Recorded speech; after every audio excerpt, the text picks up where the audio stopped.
What wondrous love is this that caused the Lord of bliss to bear the dreadful curse for my soul, to bear the dreadful curse for my soul.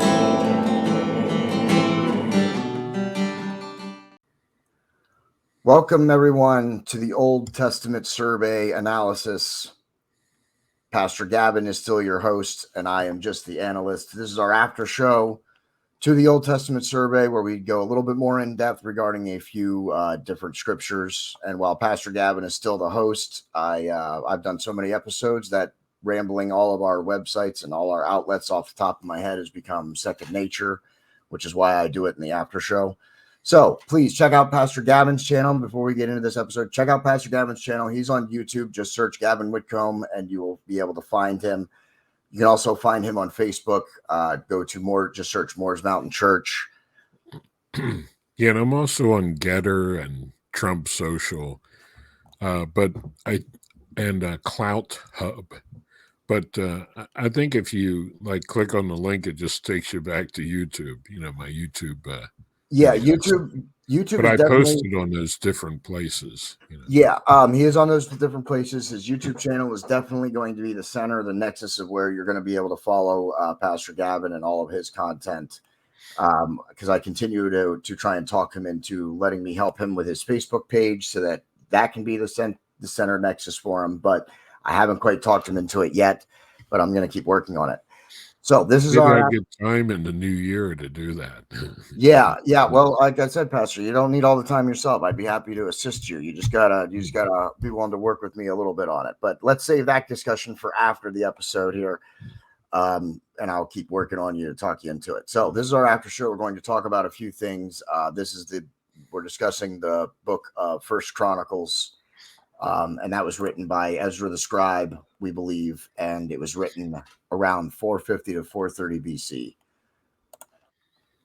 Yeah, now the events that it describes took place around 1000 BC, but Ezra is believed to have written it later. Yeah. So now the first thing that I wanted to ask you about, Pastor, is you mentioned the Ark of the Covenant pretty early, or actually you mentioned genealogy.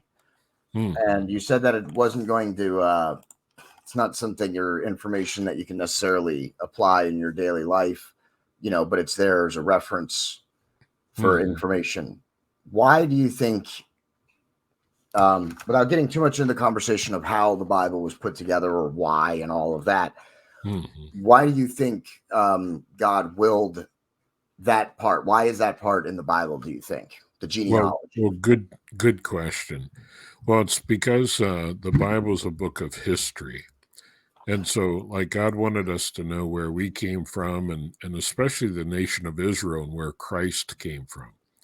So there's a definite, if you want to know things that happened, you can't always establish everything by scientific means.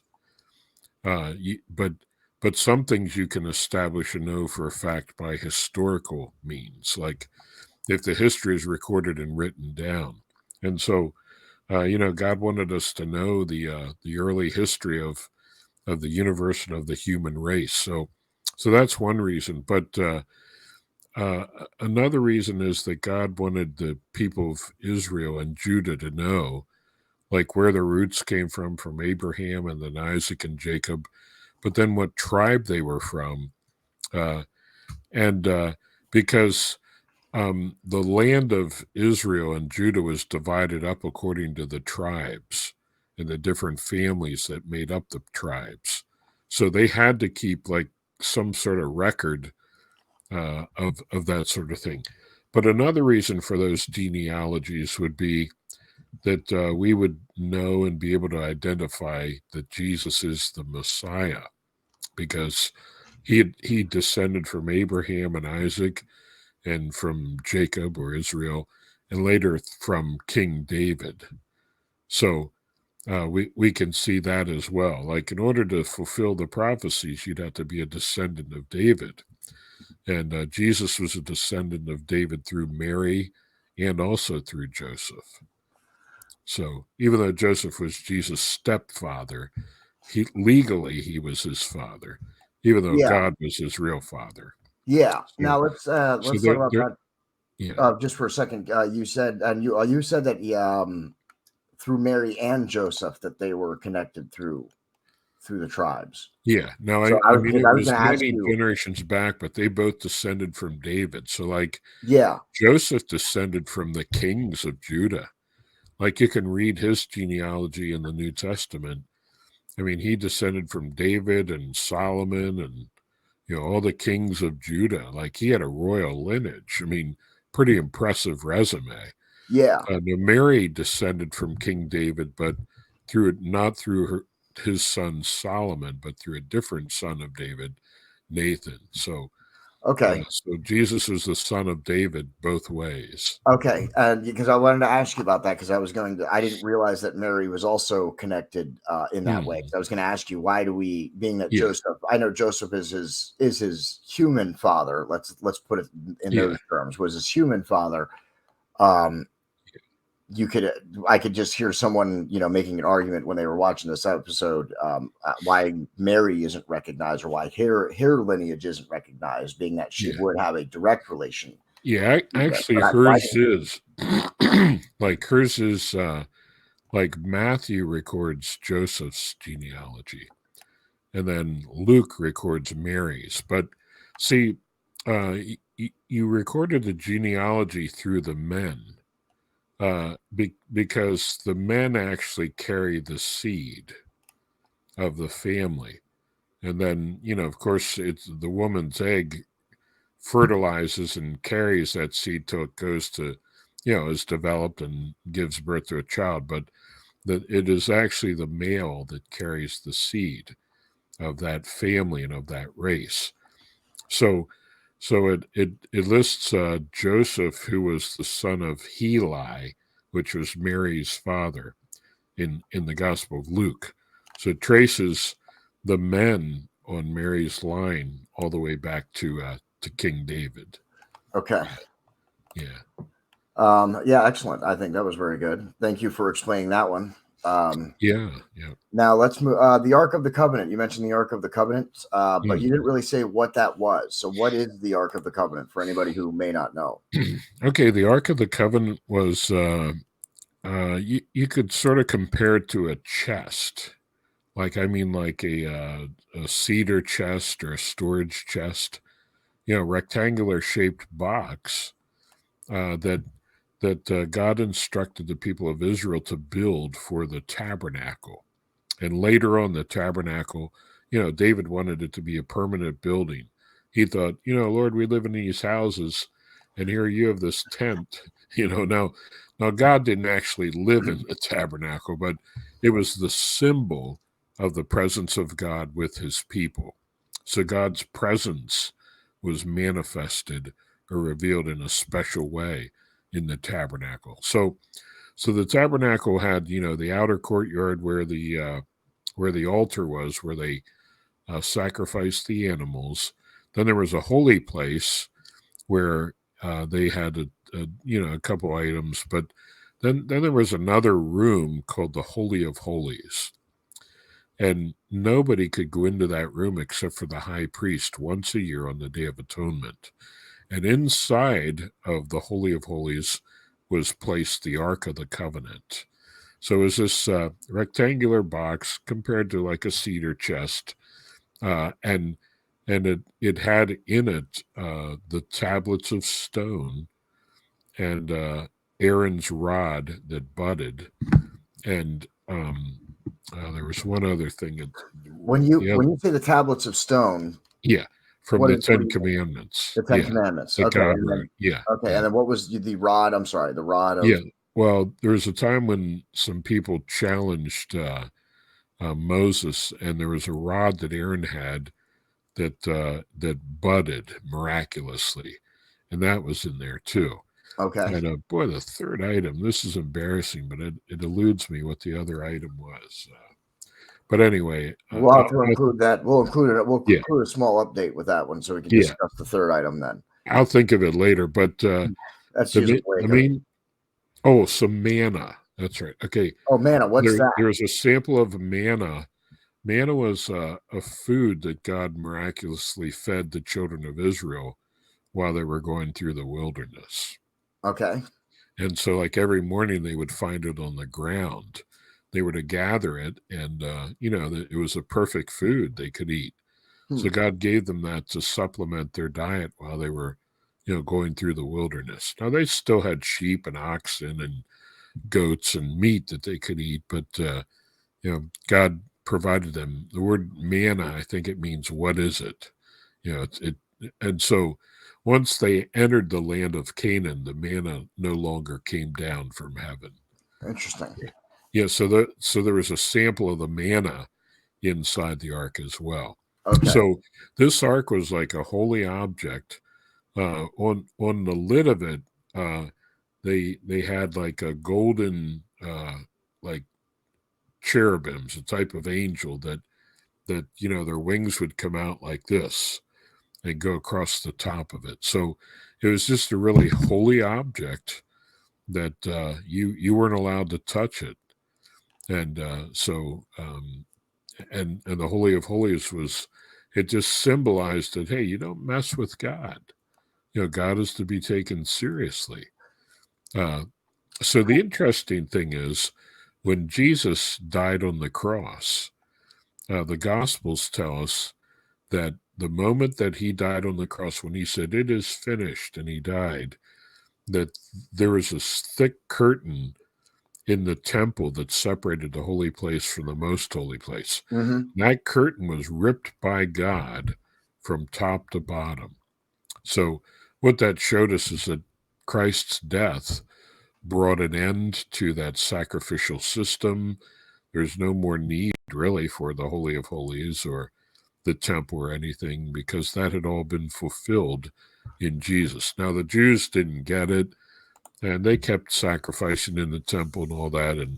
But in 70 AD, the Romans destroyed the temple, and that was the end of it. And there's none there today. But I believe the scriptures teach there will be a rebuilt temple one day. That'll be during the Great Tribulation. The Antichrist will play a significant and pivotal role in orchestrating the political things that need to be done for the Jews to build their temple on the mount, on the Temple Mount. Okay. Right now, if they tried to do it, you'd have the Arab world, the Islamic world in an upheaval. Yeah. But one day the Antichrist is going to work that out. Yeah, Isn't that according weird? to Isn't Daniel that chapter bizarre? 9. What's that? Isn't that bizarre that the Antichrist would move the pieces to fulfill Yeah. the prophecy? Yeah. We'll see. In initially, the Antichrist is going to appear to be very pro-Israel, pro-Jewish. And so it says in Daniel chapter 9 that this prince that shall come, who's the Antichrist, he'll confirm the covenant with many for 1 week.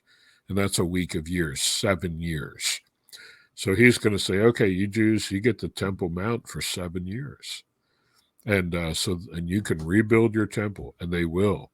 And Interesting. but then in the middle of that week, after 3.5 years, it says that he's going to he's going to break this covenant with Israel, and he's going to install the abomination of desolation in the temple. The abomination of desolation is this: it will be the Antichrist. Paul says he will sit in the temple of God, and he'll claim that he's God and demand to be worshipped. And after that, then he's going to launch a persecution of anti-Semitism against the Jewish people, like we've never seen before. Well, that's And hard to try to believe. wipe them out and kill them and exterminate them. Yeah, and that's hard Just to like believe. Hamas wants to do. Yeah, and just like Hitler tried to do. Yeah, just like Hezbollah wants to do. I mean, the very things that the Bible talk about that are in the future, some of those same type of things are happening right now. Isn't Yeah. that bizarre? Yes, But it's, it is. God knows what's going to happen, and the Bible's true. Yeah. I want to go back to the ark for a minute. Oh, We yeah. went off on a little tangent there, but I Yeah. want to go back to the ark for a minute. Now you said it was this chest and it was filled with these items, Yes. the 10 Commandments, and the Yep. rod and manna. Yes. So what are the origins of the Ark of the Covenant? How was that? Who put Okay, it in the together? days of Moses, Okay. God instructed Moses to build the tabernacle. So, But now when you say a tabernacle, but you're also saying it's just a tent, right? yes. So Yeah. was this tent? So Was this originally tent? it was a tent structure. So Oh, okay. So it was like a permanent site for a tent. It was even while the structure wasn't like a permanent structure, it was a permanent place, or did the tent get moved around? the tent moved around. It was designed to be portable, and wherever the children of Israel would travel, the tent Okay. would go with them. So it was the job of the Levites to take it down and to set it up. Okay, and so every time the tabernacle was moved, the ark also needed to be moved, which is why there were clear instructions on how to move it. Right. Yeah. Okay. Yeah. But for David, just I don't think he intended to, but he just thought, we'll just put it on a cart, And I don't know how. Maybe I'm guessing they probably had poles and loaded it on the cart with poles, because if someone would have touched it, they would have been instantly zapped. Exactly. Yeah, and that's a great segue into our next one. You said that that God struck someone down who for just touching it. Yeah, Uzzah. Yeah. Why? Can you? This is because probably a hard question, but you're not allowed to touch it, and everybody knew that.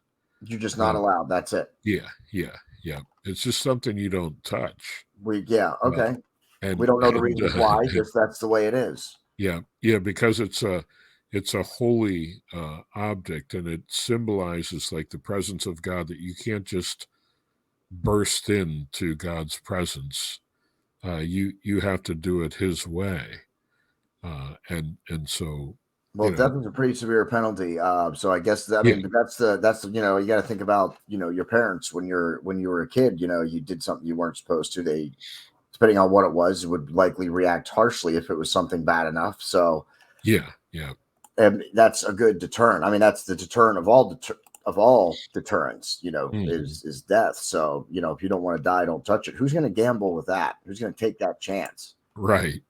Yeah. So this tent was moved around and stuff, and then David wanted a permanent place, a real place, a fixture. Right. Yeah. You said that it was the tabernacle was originally a tent so that it could be moved to wherever the Jewish people were at.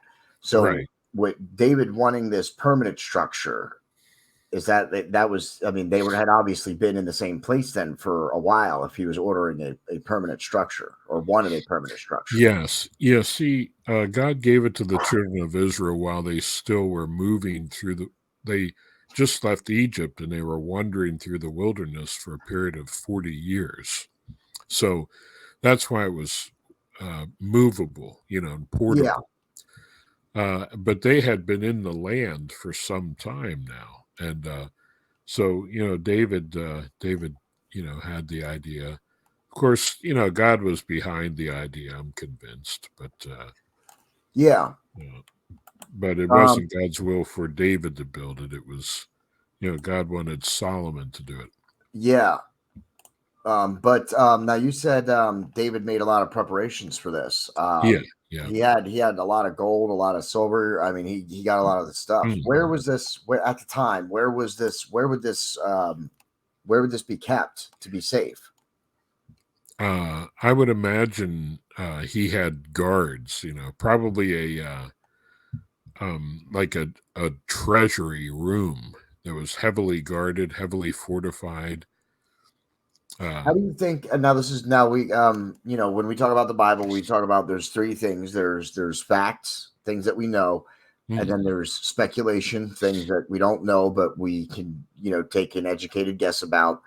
And then there's sensationalization, which we don't do on our shows. We avoid that. And I assume that's where we're going now with where the gold was put and stuff. It doesn't clearly say in scripture. Again, it was in a great room that was, you know what I mean, that was heavily guarded. It doesn't say that. We're moving into speculation now. Yeah, What right. How did he get all this gold? How was it acquired? Well, some of it, like when David subdued his enemies, if you defeat your enemies, you get to plunder them and take their stuff. But that when you conquer enemies, you can put them under tribute. In other words, okay, I'm going to leave you alone, but you have to pay me a certain amount of money every year. And now does that go in line? Let me, as I often do for you when we have these conversations, let me play the other side. Let me provide the pushback. How is that godly? How is that? Trying to figure out how to word it. How is that okay to make people to pay you, war and tribute and paying tribute and stuff? How is that okay? Okay, well, good question. Okay, well, first of all, if David would not have conquered these enemies, those enemies would have been attacking him. You know what I mean? So it wasn't like he just loved war, but he needed to do that to have peace. So they would have attacked him, so he conquered them. But I think also part of it was if he conquered them and they were tributaries of his, he also had an obligation to protect them from enemies. So that was part of it. Like they would pay tribute to him, and then if they were in danger by other enemies that they had, David, they're servants of David, you better leave them alone. So I think that was a part of it. Another possible way that he became so rich was also that Israel is positioned in a like a land bridge that connects 3 continents, Africa, Asia, and Europe. So there are major trade routes that went through there. And part of it was, hey, you're going through our territory, so there's a fee. And, that wasn't wrong. And it doesn't have to be, if there's a lot of traffic, you don't really have to charge a lot, and it adds up after a while. Yeah. Let's move back to the to the war for just a minute, because he conquered his opponents. He gets to plunder. Those are the rules of war. Right. And his enemies would do the same to him. Yeah, absolutely. So when it comes to war, I'm gonna try and bridge what God wants with what we experience here in the world, because it's not a perfect world. Sin was born into it. Since that happened, the rules changed. Yeah. Right. So, and even while as individuals we are to lead godly lives and bring glory to God in the scheme of the world as a whole and nations, war is sometimes necessary in order for peace to happen, and even in order to fulfill God's will, war is necessary. Yeah, it's just part of living in a fallen world. So those we know what kind of enemies David had because we read about them in the Psalms. And some of these nations he conquered, they were just very wicked, corrupt, evil people. And so God used David kind of as a hammer to bring judgment on them too. Now, let me we've talked about this in other episodes, but you said these other evil nations. What evil by whose standards? By God's standards. And why is the Bible, why is God's standards why is that important? What? Good question. You see, it goes back to this, like, what is evil? I mean, what is good and what is evil? So people could decide what they think is good or evil, but there has to be some objective standard. And ultimately it comes down to this. Everything that is in harmony with God's nature is good. And everything that's contrary to God's nature is evil. Okay, so like God is love, so real genuine love is good.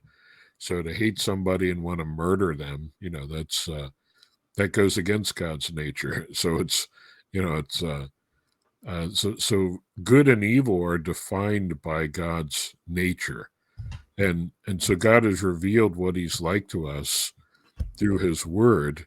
And like if you just look at the Ten Commandments, that's a revelation of what God considers to be evil and against His nature. So, but the Scriptures tell us in Romans 2 that God made everybody with a conscience. And there's a certain awareness that everyone has that some things are good and other things are evil. And our conscience bears witness to that. But people tend to just ignore their conscience and suppress that knowledge because, they want to do their own thing. And I understand that. I've been there. Before I gave my life to Christ, I didn't want God telling me what to do. I wanted to run my own life, but we come to the point where we repent and we turn to God and we invite Him into our life to guide us and to change us. And, we want to follow His will then because we have, renewed hearts. Yeah. Now, sorry, I was also trying to look something up, but you finished talking before I was ready for you to. Oh, it's okay. Okay. No, it's okay. It's all Well, right. let me, while you're looking that up, some people wonder, where's the Ark of the Covenant now? Oh, that And was actually next on my list. So yeah, and please, where is the Ark of the and Covenant? like what was that movie? Jones. He was looking Adventures of the Lost Ark or Raiders of the Lost Ark or something. The Ark of the Covenant actually has been referenced in lots of multimedia stuff. Even in what was it? It was not the, was it the Da Vinci Code? I think it was the Da Vinci Code. It's also referenced in that also, and it takes on many different variations on what it actually is. Indiana Jones. Yeah, That's what I was trying to think. Indiana Jones. The Okay, thing that I always thought about, I think the Indiana Jones is actually a closer representation to what it actually is than in was it the Da Vinci Code or the Angels? I think it was the Da Vinci Code, and because in the Da Vinci Code they think it's a chalice. That it's actually a chalice, that it's not the chest, that the actual Ark of the Covenant is this chalice that's used or something like that. I can't remember the specific detail. I remember something about that. Well, no one knows for certain where the Ark is. There are a couple theories. One is that it's in the ground. There's an amateur archaeologist named Ron Wyatt that believes he found where Jesus was crucified, and he was in a little cave that's underneath that, and he claims he saw it. And, supposedly he took a picture of it. I don't know if that's true or not. There's another theory that Jeremiah the prophet transported it to Ethiopia, and that there's this underground cavern under this church there where, it's been guarded for all these years. And then I heard another theory that they moved it and now it's in an undisclosed location, but we don't know exactly where it is. But I would think that when the temple is rebuilt, the Lord will allow it to be rediscovered. That would be my guess. So you think that the Ark of the Covenant still exists or is still somewhere? Yeah. Wouldn't that be amazing if it was actually still preserved enough as well? Yeah. Now here's like the temple was destroyed in 70 AD. So if Jeremiah did not get it out, then it would have been burned and doesn't exist. So that's another possibility too. Yeah. So we just don't know. It's speculation, guessing, imagination. Yeah. But it'd be cool to find it. Yes. Yes, it would be. certainly. But that's also, maybe that's a reason why maybe it doesn't actually exist. Maybe it was burned. It's having a symbol out there or something. That's the one thing I've noticed about the Bible. Other than, I mean, there's clearly facts. There's clearly evidence that shows you that the Bible is real, that Jesus Christ is real. But there's no physical object. There's nothing that you could point to really in the physical world that gives you the tangible evidence that some people want. And I think that's also by design. Yeah. There's a lot of evidence, but as far as physical, what I would say to people like that want actual physical evidence, look at the creation. Like, where did the universe come from? Yeah. How do we explain the order, but the complexity? And this idea that it just nothing exploded billions of years ago, and out of that explosion, you have this order. I mean, it's so obvious it's designed and created. So, I mean, that's what I would say to them. But by faith, they believe there is no God. By faith, their religion says, "No, it just come into existence on its own and it evolved." That takes a lot of faith. Yeah. I wrote a book. I don't have enough faith to be an atheist. By faith, they believe that we evolved, from other species and stuff, with clear evidence that shows that DNA actually goes the opposite way and breaks down. Yeah. Right. Now, where am I at here? No, I think that's about it, actually. I think the other points, one or 2 points, I think we've kind of already covered. And I think this one's probably gone on long enough. And I think we've had some great discussion in it. So I hope you enjoyed this episode of our First Chronicles analysis. I think it was a great conversation. I think this is one of our best after shows that we've shot so far in the series. We've had a lot of good ones, in my opinion, but I think this one's definitely going to be up there because of the discussion that we got to have. Please leave us a comment, share it out. We'll discuss it on a future episode, or we'll do a Q&A episode if some people actually have some questions. So please leave us a comment. We'd love to get some feedback from people. Check us out every Sunday. It releases on the Boiling Point podcast channel, and then every Wednesday nights it releases on Pastor Gavin's channel, and that's both the actual Old Testament survey and then our analysis show separated. These episodes aren't put together. They're separate episodes, so you can watch one and then the other. Please share it out. We're trying to grow our show, and Pastor Gavin is trying to grow his show. So please share out this and share out our channels, share out our content. That's what we need most in order to continue to grow, is people to share out our content. So please do that. Pastor Gavin is on YouTube. He's on many other He's on other social sites too, including Facebook, but YouTube is really the nexus. That's really the best way to be able to follow him and his channel and his messages. All you have to do is search Gavin Whitcomb on YouTube and you will be able to find him. The Boiling Point Podcast is on YouTube, Rumble, and Facebook. Just search the Boiling Point Podcast, and all the links to Pastor Gavin's channels and to mine are available in the description of all of our episodes. So you can always click them, check them out, and click the links.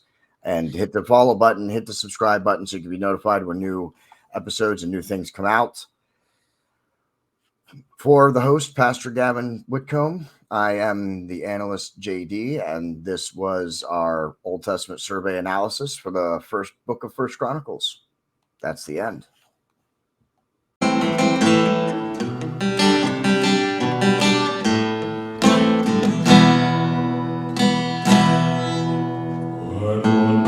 Love is this, oh my soul,